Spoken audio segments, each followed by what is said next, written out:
वह प्यारे बच्चों, आज हम नई संजीवनी से पाठ 26 गांधी जी की आत्मकथा पढ़ेंगे। आत्मकथा का अर्थ होता है बच्चों अपनी कहानी।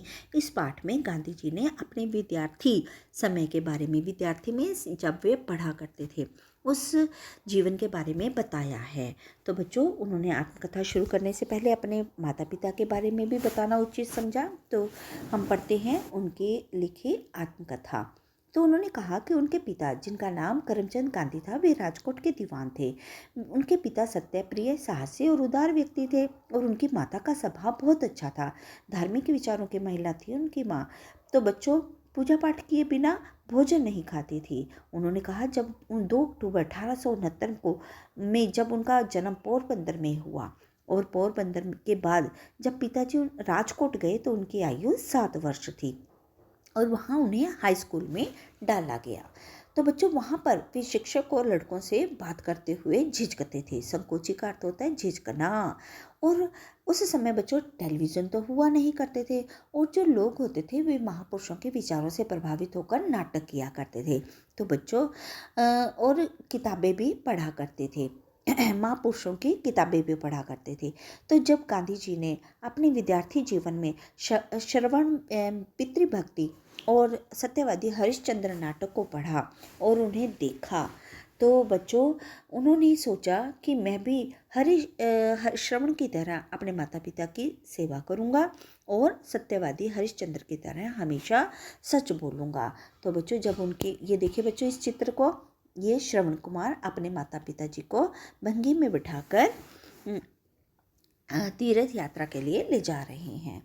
तो बच्चों, जब उनकी आयु 13 वर्ष की थी तो उनका विवाह कस्तूरबा के साथ हो गया और उनकी पढ़ाई का 1 साल इस प्रकार से बेकार हो गया। लेकिन 5वीं और 6ठी कक्षा में थे जब वे, तो उन्हें छात्रवृत्तियाँ मिली। यानी कि छात्रवृत्ति क्या होती है बच्चों? वजीफा। जब कोई ज़रूरतमंद बच्चे होते हैं और पढ़ने में बहुत अच्छे होते हैं तो स्कूल की तरफ से उन्हें वजीफा दिया जाता है।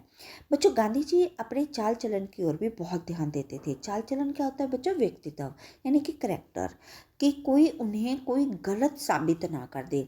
और जब कोई उन्हें गलत कहता था तो वे रो भी पड़ते थे और जो उनसे असहाय हो जाता, असहाय मीन्स यानी कि उनसे सहन नहीं होता था और वे रो पड़ते थे। बच्चों, एक भूल की सज़ा वे आज तक पा रहे हैं। कौन सी भूल? उनके विचार थे बच्चों। तो वे बहुत सी ऐसी बातें थी जिन्हें वे समझते थे कि पढ़ाई में होना कोई ज़रूरी नहीं है उनका। जैसे पहली भूल तो जो थी बच्चों, वे थी लिखावट। तो उन्होंने कहा कि जब हम पढ़ाई करते हैं तो उसमें लिखावट का सुंदर होना कोई ज़रूरी नहीं है। तो ये उनका मानना था। लेकिन बच्चों, जब वे इंग्लैंड गई तो वहाँ के विद्यार्थियों को की लिखावट को देखकर वे हैरान हो गए, क्योंकि उनके अक्षर मोती के समान थे। तब उन्हें समझ आया कि शिक्षा में अक्षर बुरे होना, यानी कि गंदी लिखाई करना, अपूर्ण शिक्षा मानी जाती है, यानी कि शिक्षा को अधूरा माना जाता है। दूसरा, वे कहते हैं कि यदि हमने अक्षरों को की लिखावट को सुंदर बनाना है तो उसके लिए चित्रकला सीखनी बहुत ज़रूरी है, क्योंकि बच्चे जब चित्र बनाते हैं तो वे अक्षर बनाना भी सुंदर सीख जाते हैं। एक बार क्या हुआ बच्चों कि उनके जो विद्यार्थी जीवन में जब उनके शिक्षक थे, जो संस्कृत के अध्यापक थे, वे थोड़ा सख्त स्वभाव के थे और फारसी के अध्यापक जो थे, शिक्षक जो थे बच्चों, वो नरम स्वभाव के थे। तो एक दिन वे फारसी की कक्षा में बैठ गए तो संस्कृत के अध्यापक ने उन्हें देखा और पूछा कि क्या तुम्हें संस्कृत समझ में नहीं आती? यदि कठिनाई है तो मुझसे पूछो। तो अगली बार बच्चों वे जब संस्कृत की कक्षा में गए तो उन्होंने यही समझा कि यदि मुझे संस्कृत अच्छी लगती है और मैं इसका बार बार अभ्यास करूं तो यह भी मुझे आ जाएगी। अगली बार बच्चों जब वे 7वीं में हुए तो वहाँ के जो हेडमास्टर साहब थे वे अनुशासन प्रिय थे। उन्होंने कहा कि विद्यार्थियों को पढ़ाई के साथ साथ व्यायाम और क्रिकेट भी खेलना बहुत ज़रूरी है। लेकिन यहाँ पर भी गांधी जी ने दोनों बातों से इनकार किया। एक तो उनका संकोची स्वभाव और दूसरा वे इन चीज़ों को पसंद नहीं करते थे। वे सोचते थे कि शिक्षा में खेल का क्या काम। कुछ वे इन चीज़ों में अरुचि थी। अरुचि का मतलब वे इन चीज़ों को पसंद नहीं करते थे। दूसरा कारण था इनका कि पिता की सेवा करना, क्योंकि उन्होंने पितृभक्त जो श्रवण कुमार जी थे उनके नाटक से वे प्रभावित थे। तो बच्चों बस ये भी कारण था। वे स्कूल बंद होने के बाद स्कूल में रुकना नहीं चाहते थे और तुरंत घर आ जाना चाहते थे पिता की सेवा करने के लिए।